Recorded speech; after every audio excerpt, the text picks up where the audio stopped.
Hey guys, welcome back. Today I thought we'd talk about flashlights. I had a couple of people asking me about my opinions about flashlights, and what I didn't want to do is make direct recommendation as to particular products, but rather give you some of my thinking behind my selection of flashlights. My standard go-to flashlight is my E2 Executive. I really enjoy this flashlight. This has been my EDC since I got it probably about 10 years ago. Okay, I really enjoy this. Additionally, this is the one that sits next to my bed. And again, I've had this one even longer. This thing I probably had for about 15 years. And it's still going strong, it hasn't broken, it's durable as hell. And listen guys, I put these things through a lot of use. I use them, I drop them, I abuse them. These are strong flashlights. So Surefire is a quality product. I can't say enough about it.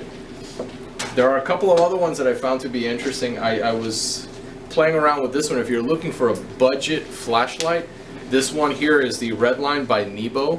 It's got a number of interesting features. It provides 220 lumens of light. It's got an adjustable beam, which I find this to be useful. But what I like best about this is rather than using one of these CR123 type batteries, it uses a AA battery. AA batteries to me are plentiful. My son's toys that require batteries are largely AA. So I have a huge supply of these batteries just in the toys. Also my remote controls and stuff at my house run on AA batteries. So having a flashlight that runs on AA batteries that produces a high light output is very useful.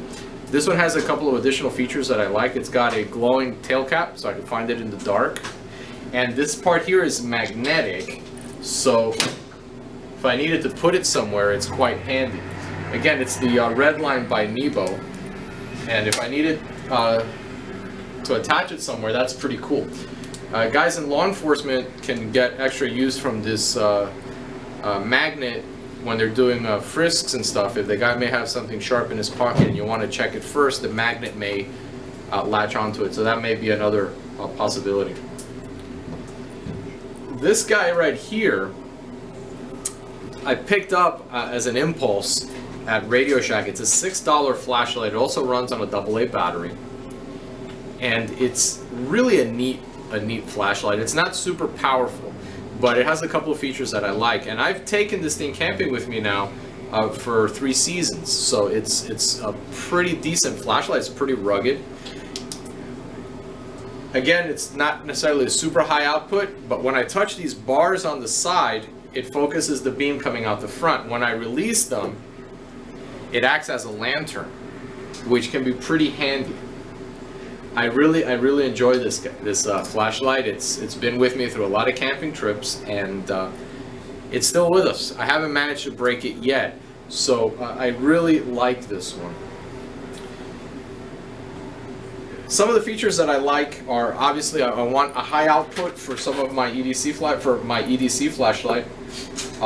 But if I need a lesser output, it's also important to, I think, to have a backup light. As a matter of fact, on my shoulder bag here, I have a Streamlight stylus, which I can slip it in here where the pen holder is, and any place where you can stash a pen, you can stash this. EMTs will find this very handy, as will mechanics. My dentist has one.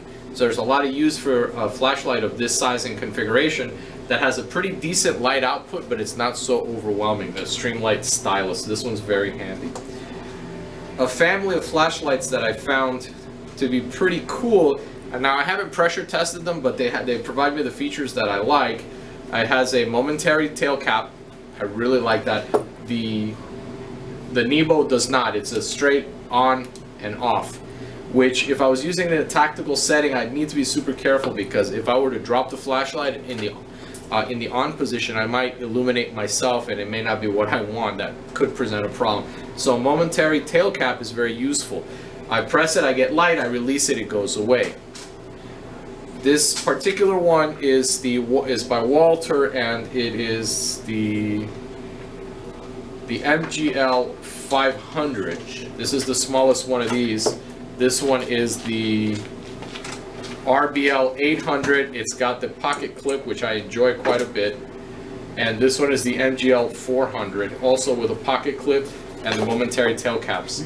These also provide a strobe light effect, and this is pretty cool because I have the solid beam, but I also have the ability to strobe my opponent if I needed to.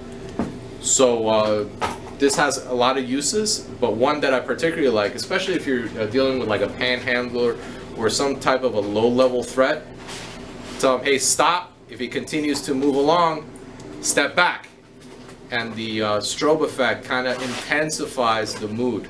So that gives me like an escalating level of force with the light. I found that to be pretty useful. So again, just to recap the stuff, I like the momentary tail caps so that if I drop it, it doesn't light me up. I like them to be fairly robust and to give me a pretty high light output. Most of these, with the exception of maybe these two, are for the most part shockproof and have limited waterproof capabilities. So that's useful. Having a backup low output flashlight, very, very, very handy. So these are some of the ones that I have that I use and that I like. Guys, let's go out to the training center, and I wanted to show you at least a couple of tactics. Okay guys, I didn't want to leave you guys without some actual skills that you can practice, so I thought I'd talk about using flashlights in a tactical setting. Notice that I'm using this particular one here with the lanyard. I also wanted to point out that having a red filter in some situations might be very useful, as it tends to protect your night vision somewhat. So if you're already dark adapted and you wanted to see something, perhaps you needed to read something or look at a map or something, having a red filter might be a useful thing. And they make a variety of different colored filters. They make green and blue also. A friend of mine that's in a canine unit in one of the local police departments likes to use the blue filter when following blood trails. He tells me that the contrast is much nicer when he's using the blue light, as it shows up as big black spots. I haven't tried it yet, so I couldn't comment on it, but I thought I'd throw that out there. I like the lanyard on a tactical type flashlight, which allows me to drop it and then use my hand if need be. So if I was going from a one-handed shooting position to a two-handed position, or if I needed to manipulate something with both hands, I can keep the flashlight handy and not lose it and still be able to use my hands. So a couple of techniques I wanted to talk about. You should have at least two techniques that you're comfortable with when you're manipulating a flashlight and handling a handgun. Obviously, the best solution would be to have a light already mounted on your handgun, as that's not going to compromise your shooting grip. But if what we're talking about is a concealed carry gun, that may not necessarily be an option for you depending on your build and how you dress it, and a variety of subjects. So anyway, the techniques I'm going to talk about specifically are the Harry's technique with the gun on the outside, the Rogers technique with the gun on the inside. Now, the Rogers technique is probably best done with one of these Surefires that is optimized for the task. It has this rubber piece here that allows me to grab it in what they call the syringe or the cigar grip, so that I could marry my hands and still discharge the light. Options to that, the technique that was taught by Ken Good of Combative Concepts, later with Surefire, was to put it on your cheek, and this will allow you to light up your target as well as partially light up your front sight. So that this is a useful one, and even the old FBI technique might have some use. So here we have a hallway that I may be approaching from either side, and the reason that we want to have at least two techniques is so that we can address from either side. Keep in mind that when we are clearing a barricade, I need to make sure that not only my muzzle clears it, but also that my flashlight clears it, so that I don't have light reflecting back at me. That splashback of light could more severely blind me if I'm already night or dark adapted. So consider that both the muzzle and the flashlight need to clear the barricade. So looking at the Harry's technique, which is on the outside, I'm going to be clearing it on the right hand side. So as I'm clearing, I want to have my flashlight here. So my flashlight clears the barricade, my muzzle clears the barricade, I can light it up, identifying my target, and here I am, able to take care of that.